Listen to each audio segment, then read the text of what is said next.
در یک زمان یک مرد فرزند می‌بیند، فرزند پسر، و پسرش عبدالله نام می‌گذارد. وقت می‌گذرد و صاحب فرزند دوم می‌شود. و فرزند دوم نیز عبدالله نام می‌گذارد. فرزند سیوم و فرزند سیوم از آنها کم نباشد گویان با او نام عبدالله می‌گذارد. سه پسر نام هر سه آنها عبدالله. پدر و مادر به هر سه پسران در حقیقت تربیه زیبا می‌دهند. تربیه‌ای که بی‌مثل در فهم و فراست و ادراک به آنها بی‌مثل تربیه می‌دهند. در حقیقت صاحب خلق و اطوار می‌شوند که دیگران هوس می‌کردند. وقتها گذشتند، ساعتها گذشتند. وقتی وفات پدر نزدیک شد. پدر در وقت سکرات مرگ سخن می‌کرد. سخنان آن ناپرره و به زور می‌برآمدند. عبدالله میراث می‌گیرد، عبدالله میراث نمی‌گیرد، عبدالله میراث می‌گیرد. این سه کلمه را میگوید و جانش از بدنش جدا می‌شود. عبدالله میراث می‌گیرد، عبدالله میراث نمی‌گیرد، عبدالله میراث می‌گیرد. همه حیران بود. پسران پدر را پس از کفن کردن، برکه دفن را ادا کردن، همه مراسم‌های عزاداری را به اتمام رسانیده، بالای این سخنان مبهم ملاحظه کرده درک کرده نتوانستند. چرا پدرمان به دو پسر میراث میرسد و به یک پسر میراث دادن نشدن را تأکید نمودند؟ کدام از ما از میراث ماسوا هستیم؟ کدام از سه عبدالله کدام میراث نمیگیرد؟ همه حیران. آنها فکر کرده به یک خلاصه آمدند. این مسئله را به حکم قاضی حواله میکنیم. به نزد قاضی میرویم. در همان زمان قاضی از همه دانشمند را جستجو نمودند. نظر کنند در مدینه از روی علم با سویه یک قاضی بوده است. هر سه برادران به راه برآمدند. معلوم که ملک عرب از بیابان و صحراها عبارت می باشد. نقلیات صحرا آن وقتها اساساً شتر بود. وقتی سه برادر در راه می رفتند با یک مسافر روبرو شدند. آن مسافر از یک طرف به یک طرف آواره بود. از حالش نمودار بود که چیزی را جستجو داشت. به نزد برادران آمده: ای برادر، مبادا شتوری مرا ندیدید؟ پرسید. سه برادران: نه، با یگان شتور را ندیدیم گویان راه را دوام دادند. پس از 2 قدم گذاشتن عبدالله کلانی به مسافر نگریسته میگوید که ای برادر، مبادا یک چشم شتور تو کور نبود؟ مسافر میگوید که در حقیقت چشم شتوری من کور بود. ها، این خیل باشد من ندیدم. مسافر در حیران: اگر شتوری مرا ندیده باشی، صفت آن را کور بودن چشمان آن را از کجا فهمیدی؟ شتورتان را ندیدم خلاص. عبدالله دوم میانه میگوید: ای برادر، مبادا یک پای شتوری تو لنگ نبود؟ در حقیقت لنگ بود. این را از کجا میدانی؟ ها نه، شتورتان را ندیدم. عبدالله سیوم به مسافر نگریسته: مبادا شتورتان بدون بود؟ در حقیقت دم نداشت. این طور باشد شتورتان را ندیدم. مسافر حیران: این سه برادران شتور را ندیده باشند، آن خصلت و صفت شتور را از کجا میدانسته باشند؟ مسافر میگوید: هر سه شما شتور مرا دزدیده اید. اکنون حاضر راست به نزد قاضی میرویم. با کاری کرده اتان جواب میدهید. سه برادران و مسافر با تبسم نگریسته میگویند که بتونیز خودی ما به نزد قاضی راه سپار بودیم. برای درک یک مسئله به نزد قاضی روانه بودیم. بیا با ما همراه شو. همه اشان به نزد همان قاضی رفتند. آن مسافر به قاضی شکایت کرد. ای جناب قاضی، شکایت دارم. این سه برادران شتر مرا دزدیدند. قاضی میپرسد شما در حقیقت شتر این شخص را دزدیدید؟ سه برادران میگویند نه، ندزدیدیم. از مسافر میپرسد تو در کدام اساس و دلیل آنها را عیبدار کرده ای؟ اگر اینها دزد نباشند صفت شتر مرا از کجا میدانند؟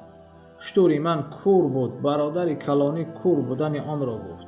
شترم لنگ بود، برادر دوم لنگ بودن آن را گفت. شتر من بدون بود، خوردیش دم نداشتن آن را تأکید نمود. با این شما چی میگویید؟ به قاضی نیز شبهه پیدا شد. از آنها یک یک پرسید. اول از پسر کلانی پرسید. عبدالله کلانی را دعوت نموده سوال داد. شتر را ندیدی؟ نه، ندیدم. پس از کجا میدانی چشم شتر کور بود؟ در همین جا در فهم و فراست بی‌مثل بودنشان را آنها به همه معین نمودند. عبدالله کلانی گفت وقتی مسافر از من پرسید پس از 2 قدم گذاشتن نگریستم در زیر پایم علفان یک قسمشان خوردند یک قسم دیگرشون نخوردند. از طرف راست خوردگی بودند اما از طرف چپ نه، یک قطار خوردگی. این حالت را دیدم پس همین را فهمیدم که شتر این مرد کور بود. قاضی حیران ماند. در حقیقت چشم کور باشد یک طرف را نمی بیند، یک طرف را خورده است. شد دلیل تو گذشت، تو دزد نیستی. برادر دوم دعوت کرده شد. عیناً این سوال را به او دادم. تو دزدیدی؟ نه، من ندزدیدم. پس لنگ بودن آن را از کجا فهمیدی؟ گفت قاضی. من نیز به مثل برادرم وقتی راه می زدم در زیر قدم هایم نظر کرده ایز شتر را مشاهده کردم.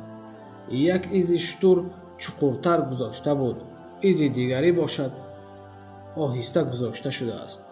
پس از همین فهمیدم که یک پای شتر یا می لنگد و یا درد می کند، چون که برای گذاشتن یک پای اول را سخت‌تر گذاشتن لازم.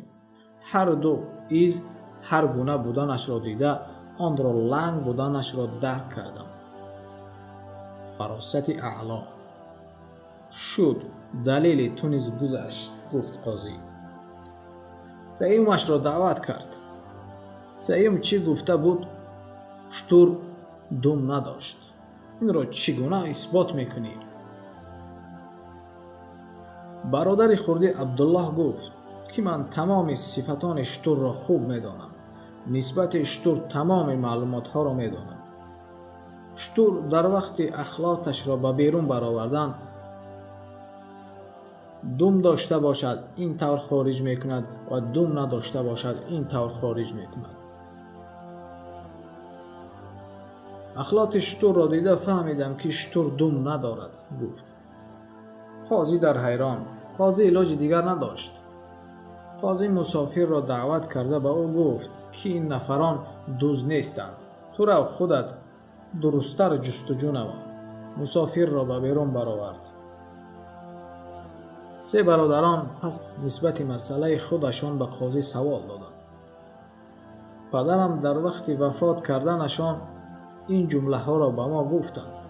عبدالله میراث میگیرد، عبدالله میراث نمیگیرد، عبدالله میراث میگیرد. ما به ماهیت این مسئله نرفتیم. این چی معنا دارد؟ قاضی نیز حیران. پس قاضی گفت که جواب این مسئله را پگاه میگویم. تا آن وقت برای شما یک مهمانخانه حاضر کرده ایم. به آنجا رفته یک روز خود را در آنجا گذرانید. معقول. 3 برادران پس از به خانه در آمدن در فهم و فراست خیلی زیرک برادران ملاحظه کردند. برادر کلانی گفت که قاضی از قفایمان جاسوس گذاشت. پس در هر یک حالتان زیرک باشید. دقتتان را به هر یک حالت توجه کنید. پس از دقیقه به آنها در یک لعله گوشت آوردند. برادر کلانی گفت که این گوشت را نخورید. این گوشت سگ می باشد. این خوراک از سگ آماده شده است. این را نخورید، حرام است. در نزدش نان بود. پسر دویم گفت که نان را زنی حامله‌دار پخته است. زنی که تولدش نزدیک آمده است پخته است. این را نیز نخورید. پسر سوم گفت که پس قاضی ولد زنا بوده است. از حرام تولد شده است. پس گفت. این سخنان را جاسوس گوش کرده راست به قاضی رفته گفت: ای قاضی، آنها طعام شما داده را نخوردند. این گوشت سگ گفتند. نان را نیز نخوردند. این نان زن حامله‌اش 9 ماهه گفتند. از همه بدش شما را سیومش به ولد زنا عیبدار کرد. قاضی در غضب افتاد. روزی دیگر آنها را دعوت کرد. شما در کدام اساس خوراک را نخوردید؟ نان را نخوردید و تو با کدام اساس مرا به ولد زنا برآوردی؟ عبدالله کلانی گفت: ای جناب قاضی، وقتی گوشت را آوردند دیدم که در قبط یکم گوشت استخوان بود، سپس روغن و پس از آن گوشت بود.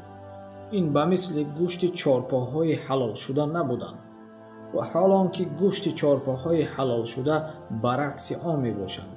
اول استخوان، بعد گوشت و سپس روغن می شود. در حقیقت گوشت گوسفند عیناً همین طور می شود. گوشت حیوانهای وحشی برعکس آن می شده است. استخوان، گوشت و قبط درونی روغن. پس درک کردم که این گوشت سگ می باشد. قاضی آشپز را دعوت کرد. قاضی پرسید: خوراک دیروزه را از گوشت کدام حیوان آماده کردی؟ ای قاضی، این گوشت گوسفند بود. راستش را گو، این طور باشد جزا می دهم. از جزا ترسیده آشپز: چوپان همه گوسفندان را به صحرا برآورده بود است. دریافت نکردم تا گوسفند گیرم. برای حکم شما را به جا آوردن نگریستم یک سگ ایستاده است. آن را کشته و اینها خوراک آماده کردم. قاضی باز حیران شد، لال گشت. از دویمش پرسید: تو از کجا فهمیدی؟ چه اساس و دلیل داری؟ این نان زنی 9 ماهه گفتی.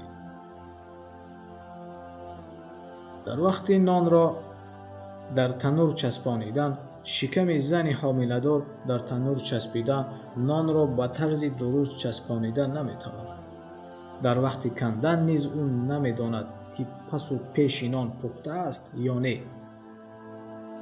تگ نان خام مانده بود. آن را دیده فهمیدم که زن حامله‌دار همه جای نان پخته‌اش را دیده نمیتواند. شکمش خلل رسانیده است. پس من فهمیدم که این نان خام، بنابراین این نان را نخورند. قاضی به خانه نانپز آدم فرستاد. آمدند. ای جناب قاضی، در خانه که نان پختند عین حال همان زن پزنده در حالت تولد قرار دارد. باز حیران. به عبدالله سیم سوال داد: تو از کجا دانستی؟ تو مرا به ولد زنا برآوردی. در اصل مرا کی بودنم را از کجا میدانی؟ او جواب داد: در یگان زمان مؤمن مسلمان از حلال به دنیا آمده از قفای برادران مسلمانش جاسوس نمیماند. مؤمن به مسلمان باور دارد. ناباوری این نشانه های ولد زنا می باشد و گمان کردم که این یکی از سبب های از ولد زنا بودنتان را گمان کرده به شما این را گفتم. قاضی در غضب رفته از نزدیکانش پرسان شد. در حقیقت قاضی ولد زنا بود است. توسط زنا به دنیا آمده بود است. آمد. پس از آمدن وقتی برآوردن حکم رسید. میراث 2 نفر باید میگرفت. یکی نمیگرفت. آمد. عبدالله کلانی و عبدالله دویم یعنی پسران اول و دویم میراث میگیرند. با سیومش میراث نیست. برای چی؟ سبب در چی؟ ولد زنا را فقط ولد زنا دیده میتواند گفت قاضی. برگشته خانه آمدند. برادران نیز حیران شدند. از حرام تولد شدن پسر را از حرام تولد شده میداند گفت قاضی. برگشته به خانه آمدند. از سفر برگشته آمده از مادرشان پرسیدند: ای مادر جان، پسر خرده‌تان عبدالله چگونه تولد شده است؟ جریانش را گوید. ای پسرم، من جریان تولد آن را نمیدانم. روز پدرتان برای عبادت به مسجد رفته بود. در آستانه مسجد کسی کودک را پرتافته رفته بود است. آن را به خود فرزند کرده گرفته آورده بود و فرزند کی بودنش را نمیدانم گفت مادر. السلام علیکم و رحمت الله و برکاته.